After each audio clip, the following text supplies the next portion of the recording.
Kid Norton here, and today's video is on shedding about your ball python and shedding tips and tricks. So here we go.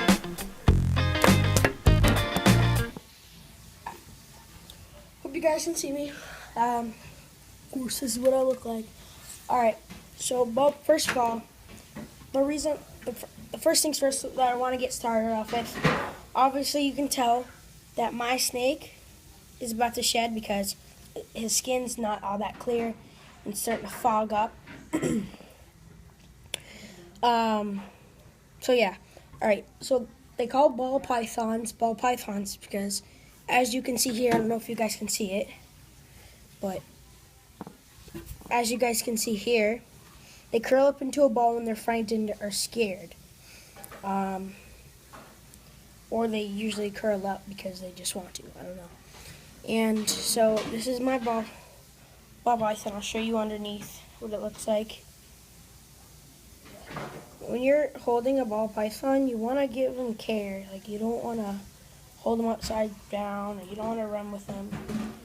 But alright.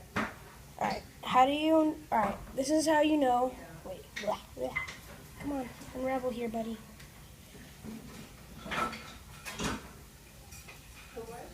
Fine, alright. This is how you would know that your snake is going to be shedding. First of all, don't get scared if your snake's eyes is starting to get purple, like foggy, really foggy, dark purple color, because that's normal, okay? If you can see his eyes, I don't know if you can see it, but yeah, I don't know if you can see it. But yeah, don't get scared when their eyes go dark purple and foggy, because that means they're obviously going to start shedding really soon. And the other way you can tell that they're going to be shedding is that their skin gets a little bit foggier, not as clear and as graphic-y, if you want to call it that way. And then underneath a ball python's stomach, here, let me see if I can get him up here. I don't know if you can see it. I don't know if the lighting's good or anything. But as you can also tell, the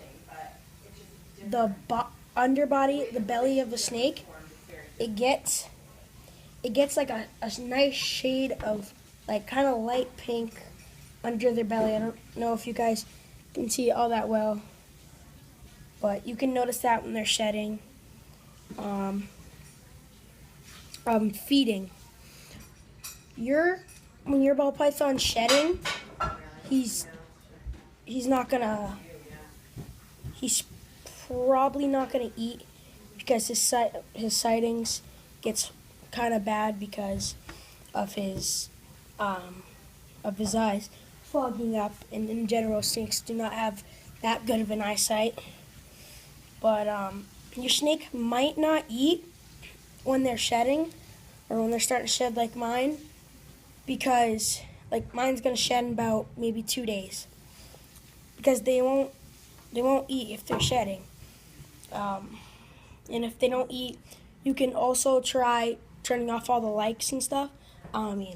Turning off all the lights, because they like to hunt in the dark normally. One more other thing. Yeah, don't be afraid if you buy a mouse and your snake won't eat it. Oh my God, I've been seeing like people like, oh my God, my snake's not eating. What am I gonna do with the mice? Let it go outside? No. It's fine if your snake won't eat. It's really fine. I prefer frozen mice, so your snake can't get bitten by a mouse or harmed by a live mouse. But frozen are way better, are a hassle, because you have to boil it and stuff like that.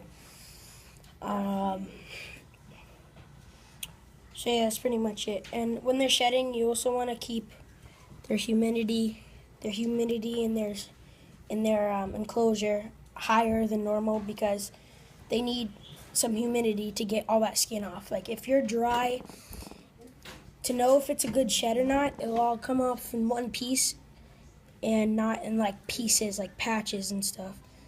If it comes off in patches and stuff, that means you don't have enough humidity. Temporarily 80 to 85% humidity. You want a humidity and temperature gauge in your enclosure so you can keep track and make sure it's at the right time.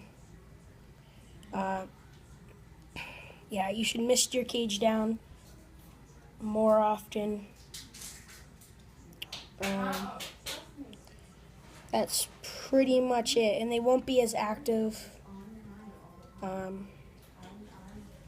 Yeah, so if their skin comes off in pieces, that means your humidity is not up high enough, and so you need to get that out and start misting it stuff. So that's really all it today. See you guys.